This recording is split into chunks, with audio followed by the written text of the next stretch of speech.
Please be advised that everything in my video is purely for entertainment purposes. These are purely my thoughts and opinions and are subjective.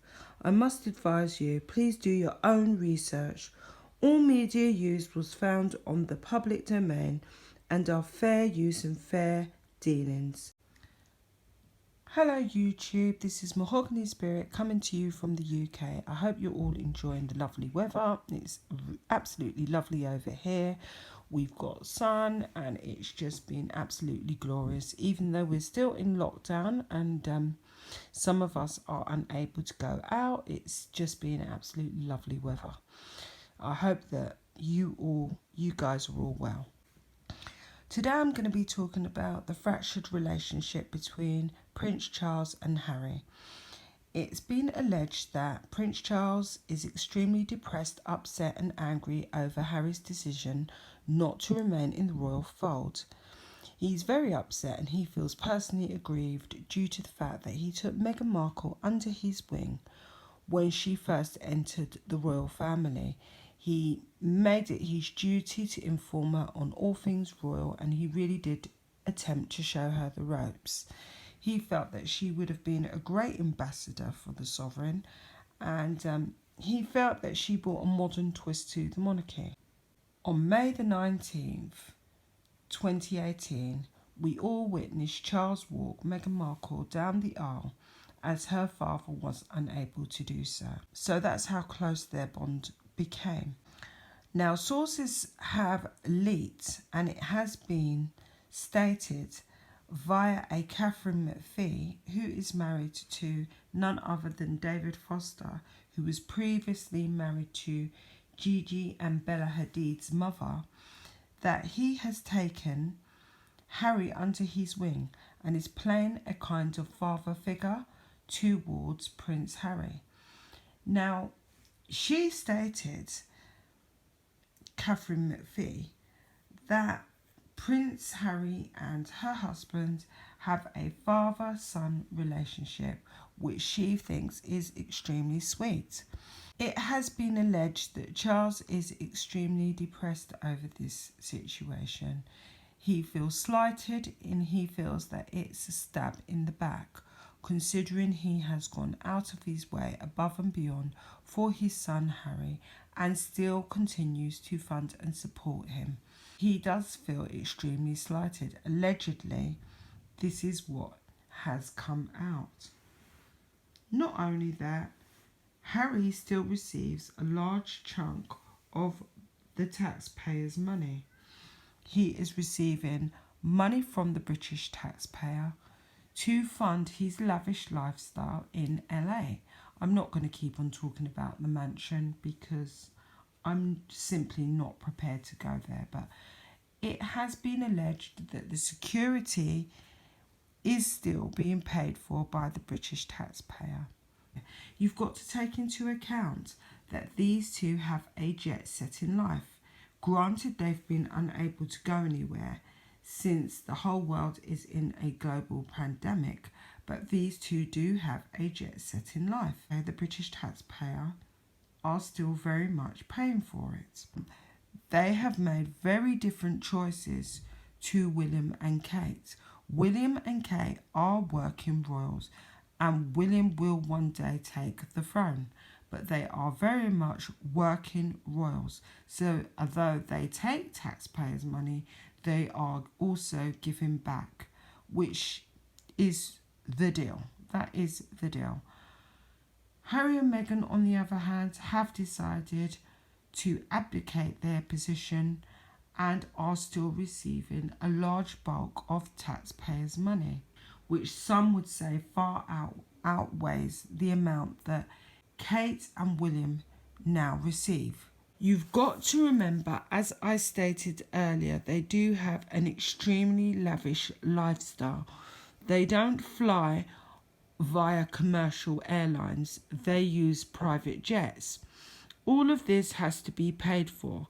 This is paid for by the British taxpayers. Yes, it is. When Meghan Markle and Harry resided in Canada, the Canadians did pay up until the point that they were no longer working royals. because obviously Canada is part of the Commonwealth. When they decided to move to LA, Trump treated, this is Donald Trump, that he would not be paying their security bill, that they would have to fund that themselves. They also tweeted that they would be paying their own security bill. But the truth is, in essence, the British taxpayer is paying that security bill. I do not believe for 1 second that Tyler Perry, whose mansion they are residing in, is paying their security bill.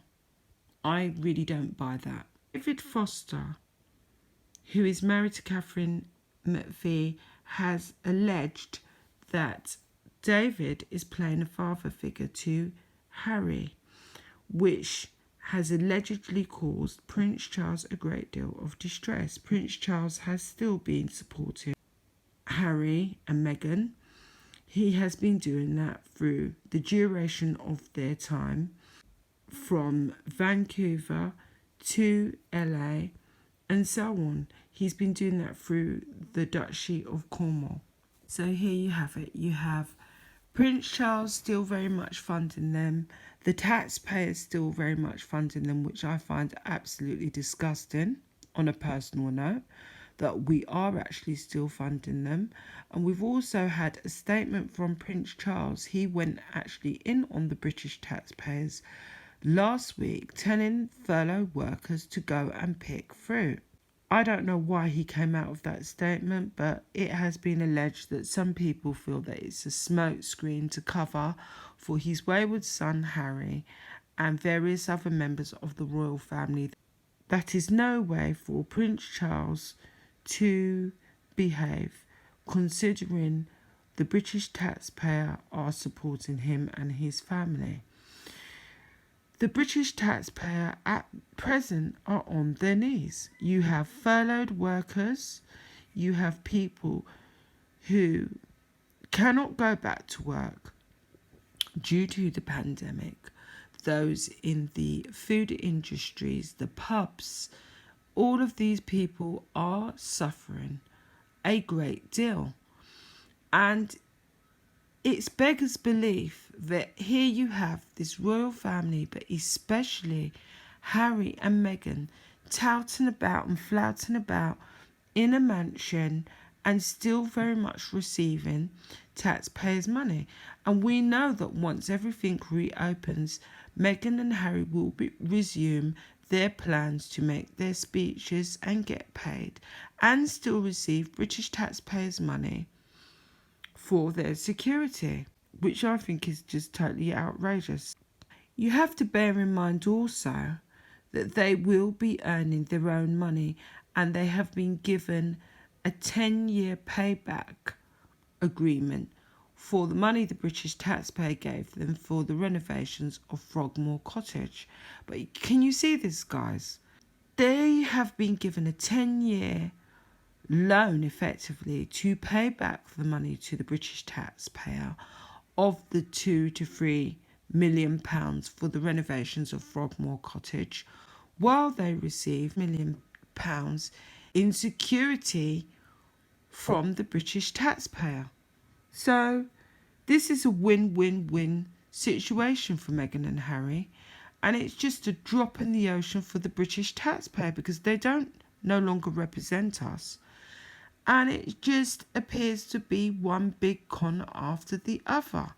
Now, guys, you tell me what you think. I'd love to know your thoughts and opinions on this situation regarding Meghan and Harry, Charles's disappointment and devastation, Harry no longer really representing the UK. You know, the only thing he is really interested in, which has been alleged, is the Invictus Games. Let me know what you think. Please like, comment and subscribe. I'd love to hear your opinions. Thank you.